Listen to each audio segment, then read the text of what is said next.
ನಮಸ್ತೆ, good morning. ನನ್ನ ಹೆಸರು ವಿವೇಕ್ ಅಂತೇಳಿ. ನಾವು ದಾವಣಗೆರೆ ಹತ್ತಿರ ಹರಪನಹಳ್ಳಿದೊಂದು ಊರಲ್ಲಿ ಅಲಗಿಲವಾಡ ಅಂತ ಒಂದು ಊರು ಬರ್ತಿತ್ತು. ಆ ಊರೊಳಗದೀವಿ. ಇಲ್ಲೊಬ್ರು ಅಕ್ಕಾರದಾರೆ, ಅವರಿಗೆ ಆರೋಗ್ಯದ ಸಮಸ್ಯೆ ಇತ್ತು, ಗ್ಯಾಸ್ಟ್ರಿಕ್ ಪ್ರಾಬ್ಲಮ್ ಇತ್ತು ಅವರಿಗೆ. ನಮ್ಮ ಡಿಯರ್ ಲೈಫ್ನ ಪ್ರಾಡಕ್ಟ್ ಯೂಸ್ ಮಾಡಿ ಅವರಿಗೆ ರಿಸಲ್ಟ್ ಬಂದೈತಿ. ಹಾಗಾಗಿ ಅವ್ರ ಹತ್ರ ನಾವು ಮಾತಾಡೋಣ, ಕೇಳೋಣ ಅವ್ರಿಗೆ ಏನು ಸಮಸ್ಯೆ ಇತ್ತು, ಎಷ್ಟು ಟೈಮಿಂದ ಸಮಸ್ಯೆ ಇತ್ತು ಅಂತೇಳಿ. ನಮಸ್ಕಾರ ಅಮ್ಮ. ನಮಸ್ಕಾರ ಸರ್. ಓಕೆ ಅಮ್ಮ, ನಿಮ್ಮ ಹೆಸರು? ನಮ್ಮ ಹೆಸರು ಮಂಜಮ್ಮ ಸರ್. ಮಂಜಮ್ಮ ಅಂತಂತೇಳಿ. ಎಷ್ಟು ವಯಸ್ಸಮ್ಮ ನಿಮಗೆ? ನಮಗೊಂದು 35 ಇರ್ಬೋದು. 35 ಅದಾವ. Okay okay. ಎಷ್ಟು ಟೈಮ್ ಆಯ್ತಮ್ಮ ನಿಮಗೆ ಗ್ಯಾಸ್ಟ್ರಿಕ್ ಸಮಸ್ಯೆ ಇದ್ದು? ನಮಗೆಲ್ಲ 5-6 ವರ್ಷ ಆತ್ರಿ ಗ್ಯಾಸ್ಟ್ರಿಕ್ ಬಂದು. 5-6 ವರ್ಷ ಆತ. ಓಕೆ. ನೀವು ದವಾಖಾನೆಗೆಲ್ಲ ತೋರಿಸಿರಿ? ಜಾಗ ತೋರ್ಸಿವಿ ಸರ್. ಜಗ್ ತೋರಿಸಿರಿ. ಅಂದಾಜು ಎಷ್ಟು ಖರ್ಚು ಮಾಡಿರ್ಬೋದು? ನೆನಪೇನ್ರ ಐತೆ? ಅದೇನು ಲ್ಯಾಕ್ ಓದ್ಕೊಂತಲ್ ಬಿಡ್ರಿ ನಾವು. ಓದ್ಕೊಂಡಿಲ್ಲ, ಲೆಕ್ಕಿಲ್ಲ.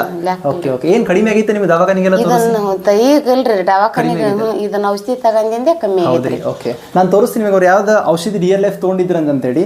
ಆ್ಯಕ್ಚುಲಿ ಇದು ಆಮ್ಲ ಲೈಫ್ ಅಂತಂತೇಳಿ ಬೆಟ್ಟದ ನೆಲ್ಲಿಕಾಯಿ ಜ್ಯೂಸ್ ಇದೆ. ಇದು ನೀವು ಎಷ್ಟು ದಿನ ಅದಮ್ಮ ಯೂಸ್ ಮಾಡತ್ತ?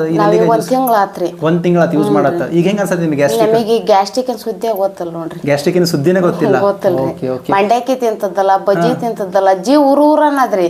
ತಿನ್ನಾಕ ಹಾಕದ್ದಲ್ಲ, ತಿನ್ನಾಕ ಹಾಕಿದ್ದಿಲ್ಲ. ಈಗ ಇವದನ್ನ ಕುಡಿದ ಕೆಲಿಗೆ ಸುಮ್ಮನೆ ಎಲ್ಲದನ್ನ ತಿಂತಾವ್ರಿ. ಎಲ್ಲದನ್ನ ತಿನ್ನ ಗ್ಯಾಸ್ಟ್ರಿಕ್ ಮತ್ತೆ ನಿಮಗೆ ಕಂಡಿಲ್ಲ. ಏನಿಲ್ರಿ. Okay okay. ನೀವೇ ಹಂಗಂದ್ರಮ್ಮ ಈಗ ಆ ವಿಡಿಯೋ ನೋಡೋರು ತುಂಬಾ ಜನ ಅದಾರ. ಈಗ ಅವ್ರು ಗ್ಯಾಸ್ಟ್ರಿಕ್ ಪ್ರಾಬ್ಲಮ್ ಇದ್ದಾರ ಆಸ್ಪತ್ರೆಗೆ ಹೋಗದಂಗೆ ಇದನ್ನ ಯೂಸ್ ಮಾಡೋದ ಪಾಡ್ ನೋಡ್ರಿ. ಪಾಡ್ ಅಂತ ಹೇಳ್ತೀರಿ. Okay okay. ನೀವೇ ಸೊ ಹಾಗಾದ್ರೆ ವಿಡಿಯೋ ಯಾರು ನೋಡತ್ತೀರಿ ಫ್ರೆಂಡ್ಸ್, ನೋಡಿ ಯಾರಿಗೆಲ್ಲ ಸಮಸ್ಯೆ ಐತಿ ಗ್ಯಾಸ್ಟ್ರಿಕ್ ಸಮಸ್ಯೆ, ನೀವು ಈ ಡಿಯರ್ ಲೈಫ್ನ ಆಮ್ಲಾ ಲೈಫ್ ರೆಕಮೆಂಡ್ ಮಾಡಿ. ಬೆಸ್ಟ್ ಪ್ರಾಡಕ್ಟ್ ಇದು. ತುಂಬ ಒಳ್ಳೆ ರಿಸಲ್ಟ್ ಬಂದೈತೆ ಅವರಿಗೆ. 6-8 ವರ್ಷದ ಗ್ಯಾಸ್ಟ್ರಿಕ್ ಸಮಸ್ಯೆ ಎಷ್ಟೋ ಆಸ್ಪತ್ರೆ ತೋರಿಸಿ ಆರಾಮಾಗಿದೆಯಲ್ಲ. ಬಟ್ ಡಿಯರ್ ಲೈಫ್ನ ಆಮ್ಲಾ ಲೈಫ್ ಯೂಸ್ ಮಾಡಿ ಖಾಲಿ ಒಂದೇ ತಿಂಗಳ ಏನಾಗೈತೆ ಅವ್ರಿಗೆ ರಿಸಲ್ಟ್ ಬಂದೈತಿ. ಸೊ ಹಾಗಾಗಿ ಥ್ಯಾಂಕ್ ಯು ಅಮ್ಮ. ನೀವು ಕೂಡ 4 ಜನಕ್ಕೆ ಹೇಳ್ರಿ ಇದ್ರ ಬಗ್ಗೆ ಮಾಹಿತಿ ಕೊಡ್ರಿ, ಚಲೋ ಆಕೈತಿ. Thank you.